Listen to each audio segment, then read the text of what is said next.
Menteri Luar Negeri RI Retno Marsudi mendesak dunia tidak boleh membiarkan Israel bebas mempermainkan hukum internasional dengan terus menindas Palestina.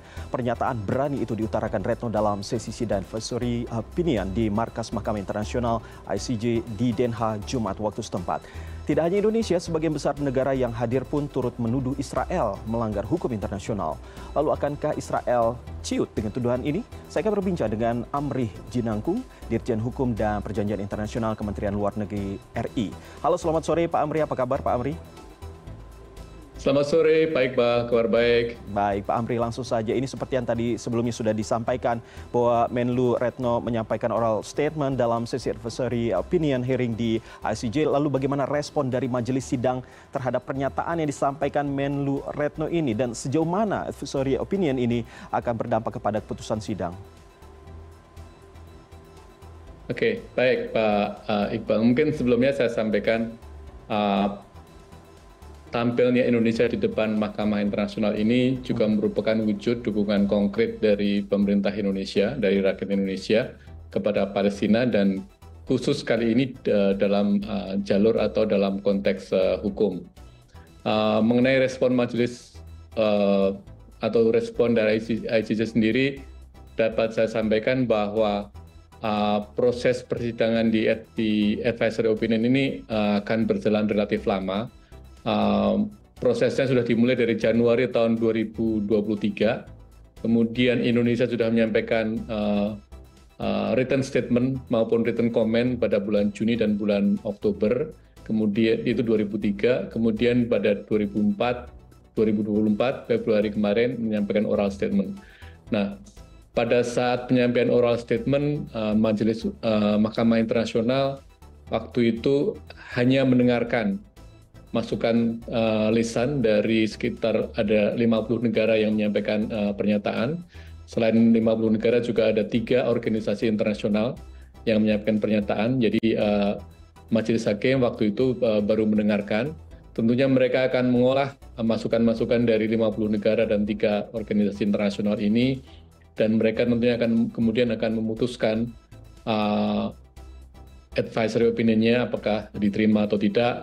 Itu nanti sekitar, kalau pengalaman proses yang sudah ada yang lalu-lalu, mungkin baru akhir tahun ini atau mungkin awal tahun depan baru ada keputusan dari Mahkamah Internasional mengenai advisory opinion yang diminta oleh Majelis Umum ini. Oke. Begitu Pak Iqbal. Baik Pak Amrih, tapi berbicara soal optimisme dari Indonesia maupun negara-negara lain yang tentunya keberatan dengan tindakan dari Israel ini, seberapa besar yang nantinya mungkin saja akan diputuskan oleh sidang di ICJ ini, mengingat bahwa Amerika Serikat sendiri kembali memveto resolusi gencatan senjata untuk segera diberlakukan di Gaza. Ya, kalau ditanya mengenai optimisme, tentu kita optimis. Dari 50 negara dan 3 organisasi internasional yang mengajukan pernyataan lisan, itu mayoritas, 40 lebih, adalah negara-negara yang menyatakan bahwa tindakan Israel ilegal, harus dihentikan, dan Israel harus menarik mundur dari Palestina. 3 organisasi internasional yaitu OKI, Liga Arab, dan Uni Afrika juga menyampaikan pendapat yang sama. Jadi kalau dari sisi suara negara yang mendukung Palestina atau menentang tindakan Israel, kita tentunya optimis mengenai bahwa Mahkamah Internasional akan mengeluarkan advisory opinion. Kemudian kaitannya dengan veto Amerika, saya kira mungkin ini jalur yang berbeda ya, karena ini jalur hukum, jalur legal lewat Mahkamah Internasional, sementara veto itu di PBB, di Dewan Keamanan. Mungkin nggak begitu terkait langsung. Baik. Soal pernyataan di ICJ, Menlu Retno juga menyebut tidak ada negara yang berada di atas hukum. Nah, pada kenyataannya apa yang dilakukan Israel terhadap Palestina adalah seperti kita ketahui bersama bahwa tentunya ini melanggar hukum internasional.